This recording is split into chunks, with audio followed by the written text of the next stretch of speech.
As you might have guessed, I am in my wife's long bed truck because the Colorado is sold. I think I forgot to mention that in the video where I show the G35. Someone wired me money for the Colorado, so it's pretty much done. So I don't want to do anything with it and ruin it for the guy or have someone T-bone me in an intersection, because that has happened. So I don't want that to happen to him. He's gonna pick it up. I don't want to say too much about him if he doesn't want people to know, but he's gonna pick it up in a week or two. He's gonna come out here and I think he's gonna drive it home. He had asked, you know, can it make the drive? And I'm like, dude, I street drive it all the time. It doesn't get hot or anything, so you will be fine. So he's gonna come pick it up, and I'm taking the truck out right now because I'm gonna go pick up the motor for the G35. So for the motor again, since I don't have a lot of free time anymore with the guy, the little guy, he's just closing in on 6 months. He does take some time away from my vehicles, but that's fine. He's doing great. He's getting big as hell. Unbelievable. I pick him up from daycare and I'm like, did you grow in 8 hours? Do you grow today?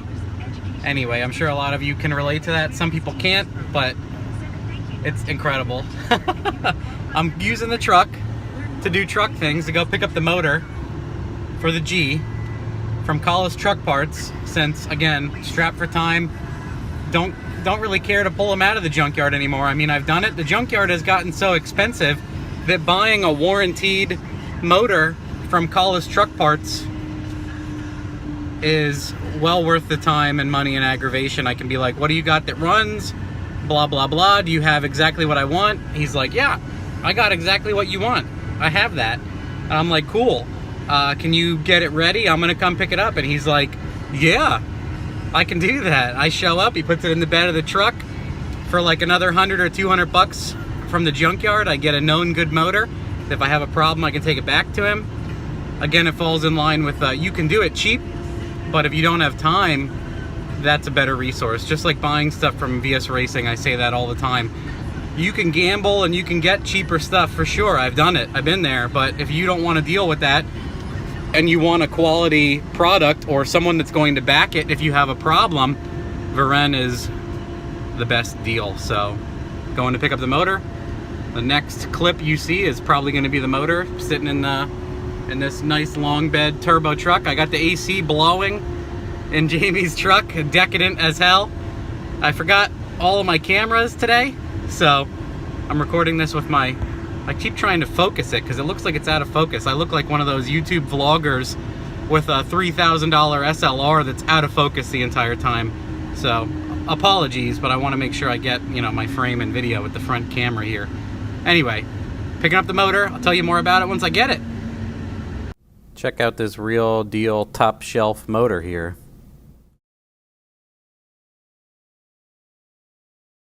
All right, just picked up this beautiful iron 4.8. It's a 2008 4.8 with 188,000 on it.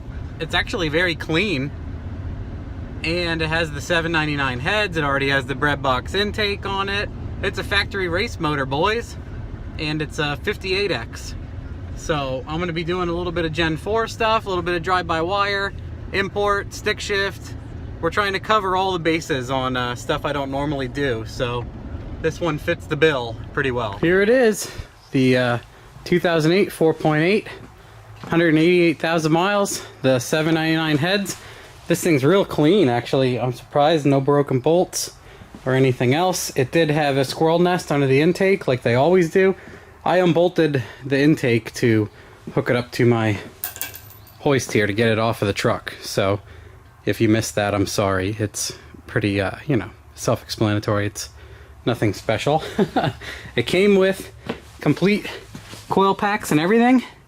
So I took those guys off so I could start. I hate nicking the electronics connectors. It's pretty easy to just like biff a coil pack connector and then you need a coil pack. It's annoying. So it's one of those things I actually do. I disconnect all that stuff and I work on everything. And then number too is you take that guy off until you're ready to start it, because it's very easy to ding this with the manifold or something else and bust the coolant temp sensor connector. And as some of you might already know, it's hard to make the motor run without a coolant temp sensor. It bases almost all of its math off of that. But I was lucky enough, it came with the dowels, it came with the bolts for the bell housing. It has all sorts of bells and whistles. It has nice manifolds. I could recycle these. All the bolts and everything are still good. All these bolts are good. Everything looks pretty damn good. So exciting. It had an oil cooler on it. It was in a van. I'm draining the oil cooler right now. Then I'm probably going to flip the motor over for a while and let it just drain out. And then I should get the cam maybe today or tomorrow. I got the valve springs already, so I can start working on the motor like immediately in my spare time here. So everything's looking pretty good. This will be an excellent motor for this car. I think I'll enjoy it quite a bit. You guys interested in playing a game of manifold bolt roulette and just whack it with the heavy impact right away and see if they come out? You want to make sure you're square on and turn your zinger all the way up. Ah, lucky me. Not spraying them ahead of time either. What's the fun in that? Oh yeah, it's just bolted to the... Oh no, it's not. Oh no, it is. Up here. I need that 15. Where'd that 15 at?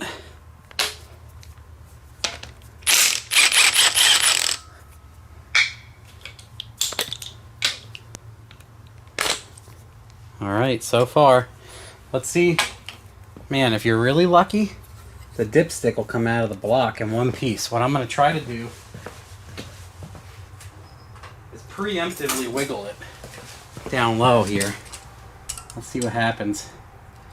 We grab it with the Nipexes, try to give it a twist down here at the bottom. Doesn't matter if you have to replace it, but if it comes out of the block... Nope. This one's too rusty. Not too concerned, because you can just drill them and knock them out and put another one in. But I'm going to be changing the oil pan, and the oil pan has a dipstick thing in the front anyway, so this is going to get sealed. So, no big deal, but at least it's out of the way to continue our roulette. The end ones are the ones that break.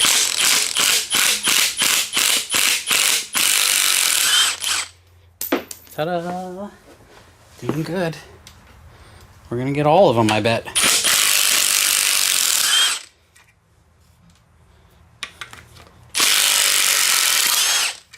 Feeling good. Last one. Sweet. Let's see if we can get the other side. You know it's a lucky motor when it doesn't give you any trouble with that shit. Alright, same story, different side.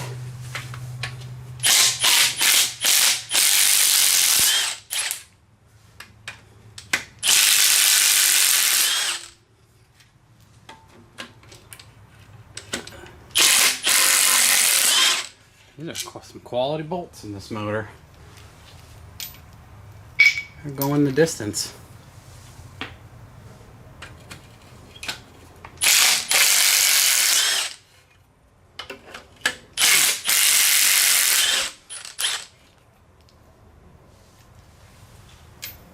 Throw them in the intake ports to store them.